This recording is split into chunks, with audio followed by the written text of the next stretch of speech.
예, 이번 시간에 교재 349페이지의 실무 사례가 되겠습니다. 자, 지금까지 설명드렸던 연말정산 추가 자료 입력에 대한 사례를 통해서 한번 살펴보도록 하겠습니다. 전체 내용을 정리한다라고 생각을 하시면 되겠습니다. 물론 이 실무 사례 관련되는 부분은 앞 시간에 연말정산 추가 자료 입력과 관련되는 부분 설명드릴 때 중복되는 내용도 있습니다만은 요약 정리한다라고 생각하고 다시 한번 말씀을 드리겠습니다. 자, 349페이지 보시게 되면 안기부 직원하고 속리산 직원에 대한 연말정산 자료가 있습니다. 소득 및 부양가족 정보가 나오죠. 소득 및 부양가족 정보는 원래 사원 등록이라고 하는 메뉴에서 우리가 이미 매월 원천세 신고할 때 정리했던 부분입니다. 안기부 직원 같은 경우에 부양가족 해서 안미숙, 안철이, 안영희, 안영희는 입양자다라고 해서 내용이 나와 있고 출산 입양의 둘째로 등록이 되어 있습니다. 이렇게 이제 정상적으로 다 등록이 되어 있고 송아지 직원 같은 경우에는 뒤쪽에 보시면 기본공제 단독 세대주고 부양가족 없다라고 되어 있습니다. 없기 때문에 혼자만 등록이 되어 있을 겁니다. 속리산 직원이죠. 속리산 직원은 혼자만 등록이 되어 있습니다. 자, 그러면 이 두 안기부 직원하고 속리산 직원하고 이 두 직원과 관련되는 연말정산, 그 다음에 김외국 김지사에 대한 부분 적용되는 내용 몇 가지만 추가적인 내용으로 설명을 드리도록 하겠습니다. 자, 그러면 연말정산 추가자료 입력으로 갑니다. 연말정산 추가자료 입력에서는 기본적으로 연말정산은 계속 중도 전체 내용이 나오는데요. 계속 근로자의 경우에는 F3번 사원 불러오기 전체 사원이라고 하는 부분을 통해서 계속 근무자 불러오겠느냐라는 멘트가 뜹니다. 그래서 불러와서 반영을 하시면 되겠고요. 자, 그러면 이제 안기부 직원에 대해서 보게 되는데 연말정산 추가자료 입력은 소득 명세부터 시작해서 순서대로 연말정산 입력까지 적용을 하시면 되겠습니다. 자, 소득 명세에 현 근무지나 주된 근무지의 소득 명세에 관련되는 부분은 기본적으로 우리 급여 자료 입력에 입력되어 있던 자료가 반영이 되는 부분이고요. 종전 근무지, 전 근무지에 대한 부분 자료 있다면 반영하시면 됩니다. 자, 그 내용이 우리 352페이지에 종 근무지에 대한 자료가 나와 있죠. 자, 관련해서 사업자 등록번호, 그 다음에 근무기간 등록해 주시면 되겠고, 급여 상여 부분인데 기본적인 근로소득 원천징수 영수증에 있는 내용을 그대로 입력을 해주시면 되겠습니다. 그리고 하단 부분에 공제보험료 관련되는 부분은 근로소득 원천징수 영수증 두 번째 페이지에 가게 되면 연금보험료와 특별소득공제 관련되는 정보들이 나와 있습니다. 나와 있는데 연금보험료 관련해서 국민연금 관련되는 부분이 있습니다. 자, 국민연금 반영해 주시고요. 그 다음에 동그라미 33번에 있는 건강보험료, 고용보험료 있습니다. 정보 반영합니다. 자, 그 다음에 기납부세액이라고 해서 나오는데 우리 교재 352페이지에 근로소득 원천징수 영수증 첫 번째 페이지에 동그라미 74번에 있는 결정세액 있죠. 결정세액란에 있는 98만 원과 9만 8천 원 등록하시면 됩니다. 여기서 주의하실 건 뭐냐면 98만 원과 9만 8천 원 등록하시면 되는데 주근무지라고 해서 76번 있죠. 125만 원 나오는데 요거 등록하시면 안 된다라는 겁니다. 그리고 동그라미 78번에 있는 차감징수세액 마이너스 27만 원 나오는데 이거 등록하는 게 아닙니다. 반드시 결정세액을 찾아서 종된 근무지든 주된 근무지에 대한 정보를 등록하셔야 된다라는 거 기억을 해 주시고요. 자, 요 종된 근무지에 대한 소득 등록했다라고 하면 부양가족으로 갑니다. 자, 부양가족으로 가게 되면 기본적으로 이 부양가족 탭에 있는 부양가족은 사원 등록에 있는 부양가족이 자동으로 반영이 돼 있을 거고 사원 등록에 반영된 자료가 누락이 됐거나 대상이 아니다라고 하면 우리 연말정산 추가자료 입력 탭에서 바로 수정하시면 됩니다.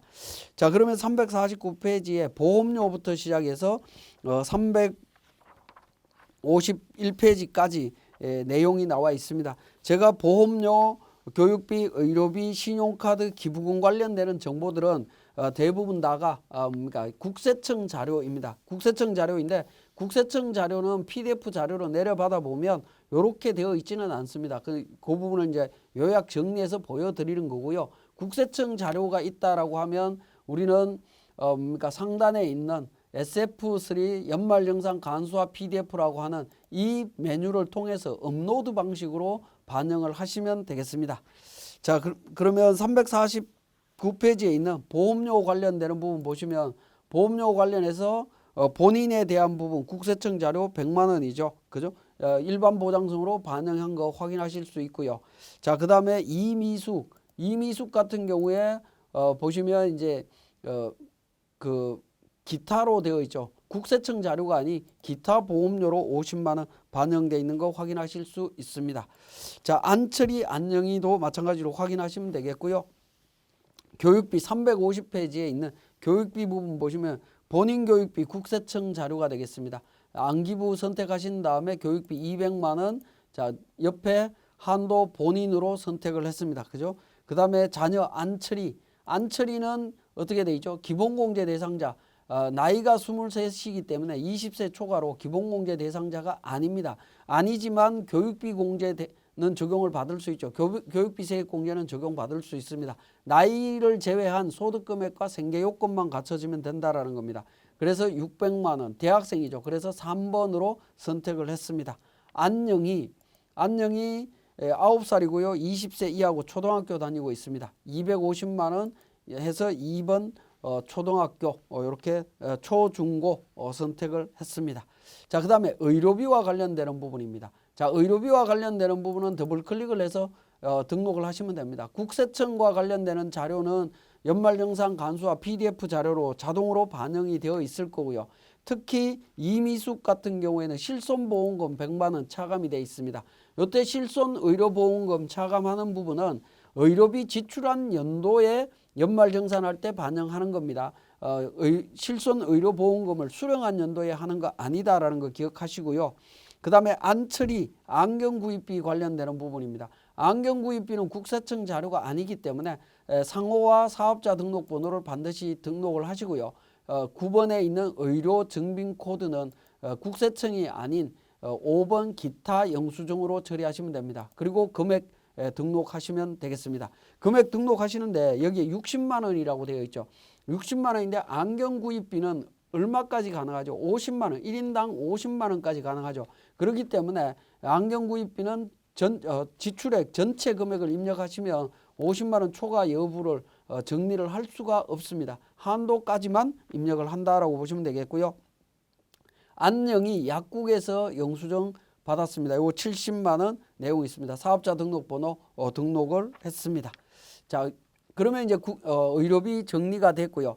특히 의료비에서는 12번에 있는 난임시술비나 산후조리원 관련되는 부분은 해당 사항이 있을 때 별도로 등록을 하셔야 된다는 거 기억하시고요.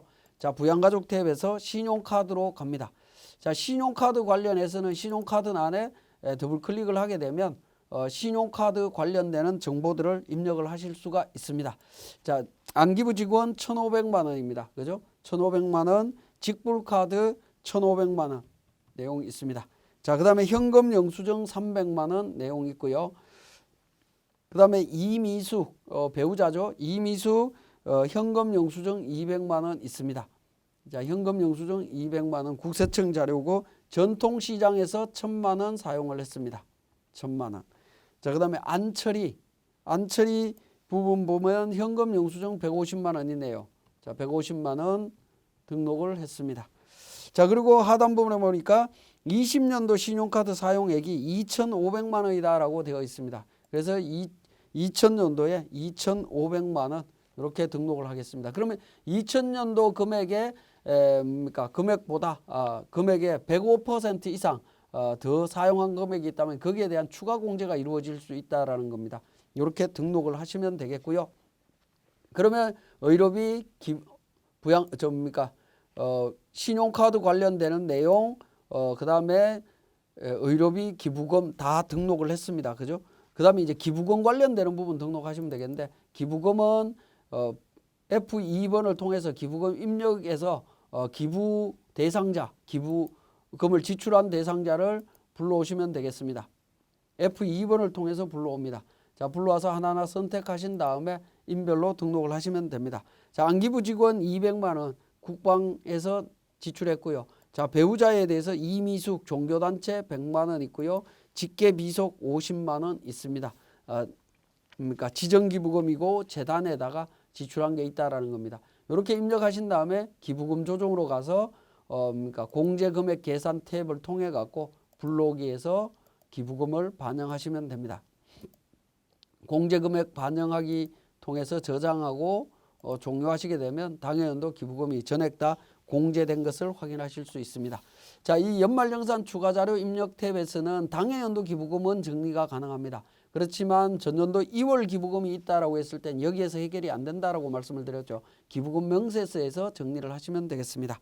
자, 그 다음에 연금저축으로 갑니다. 연금저축 1번에 있는 부분은 퇴직연금과 관련되는 부분이고요. 2번은 연금저축과 관련되는 부분, 3번은 ISA 만기 연금계좌 납입액에 대한 부분이 되겠습니다. 자, 2번에 개인연금저축.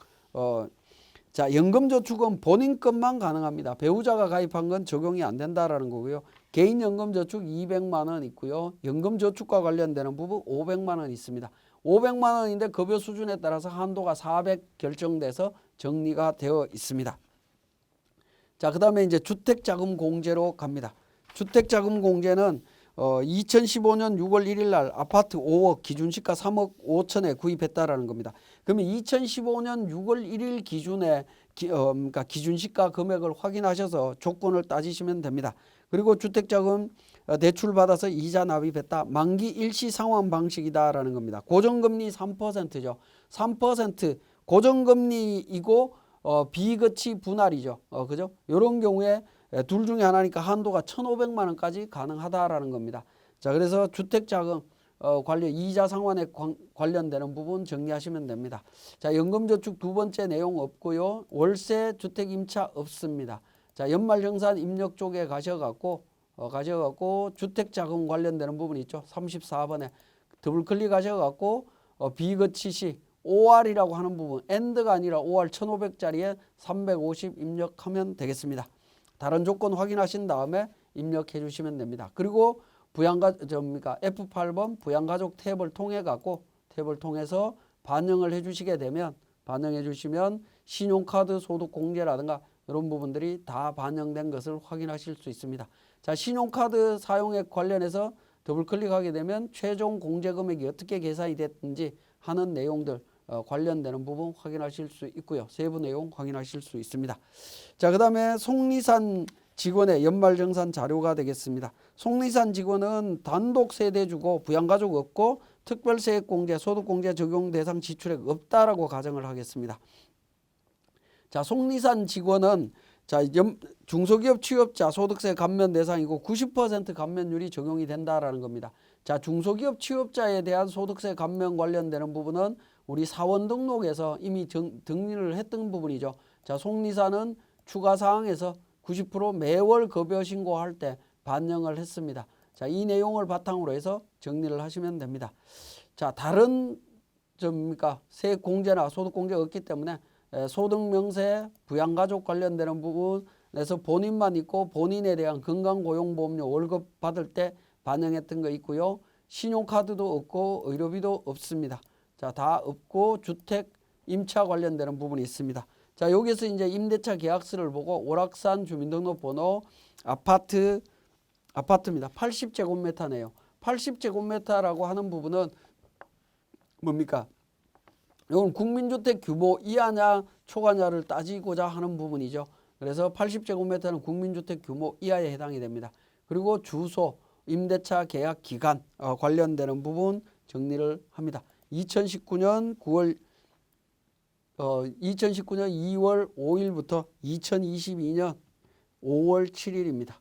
5월 7일까지 300만 원 지출이 됐고요. 연간 300만 원 나갔습니다. 그리고 하단 부분에 무주택자 여부가 나옵니다. 무주택자인지 여부를 반드시 체크를 하셔야 됩니다. 만약에 무주택자가 아니다라고 하면 어떻게 될 거냐? 아니다라고 하게 되면 세액공제 관련되는 부분에 있어서 과세기간 종료일 현재 주택을 소유하지 않은 세대주여야 된다라는 거죠. 세대주여야 되는데 무주택자가 아니게 되면 무주택자 해당 여부가 아니다라고 하게 되면 FCB 불러오기를 통해서 반영을 하게 되면 자, 어떻게 됩니까? 월세 세액 공제 금액이 사라져 버리죠. 그죠? 사라져 버립니다. 그러니까 무주택자가 아니다라고 해버리면 속리산 직원에 대한 부분이 사라진다라는 겁니다. 자, 그래서 반드시 무주택 여부를 반드시 체크를 하셔야 됩니다. 그래서 무주택자다라고 하고 임대인 월악산 등록을 하시면 됩니다. 02.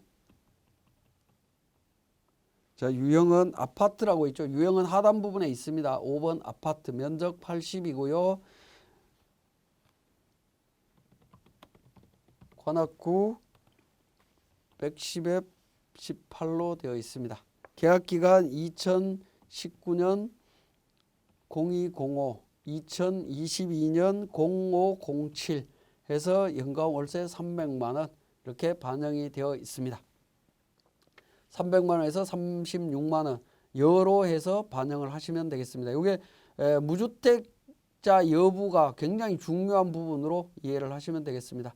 그리고 연말정산 자료 입력에 가셔갖고 F8 부양가족 탭 불러오기 내용을 반영하게 되면 월세 금액 36만 원 반영된 것을 확인하실 수가 있습니다. 자, 354페이지부터 나오는 내용은 제가 지금까지 말씀드렸던 내용들을 요약해서 설명하고 있는 내용이 되겠습니다. 보시면 되겠고 365페이지에 거주자 속리산 추가 자료 입력 관련되는 부분, 연말정산 월세 관련되는 부분 정리된 부분이 있습니다. 자, 반영하시면 되겠고요. 그 다음에 368페이지에 속리산 지구 같은 경우에는 청년 관련되는 부분 감면이 있었죠. 그 내용이 52번에 반영되어 있는 거 확인하실 수 있습니다. 삼각표 눌러서 보시면 내용 확인하실 수 있고 자동 반영되어 있습니다. 자, 지금까지 우리 사례를 통해서 연말정산 과정을 정리했습니다.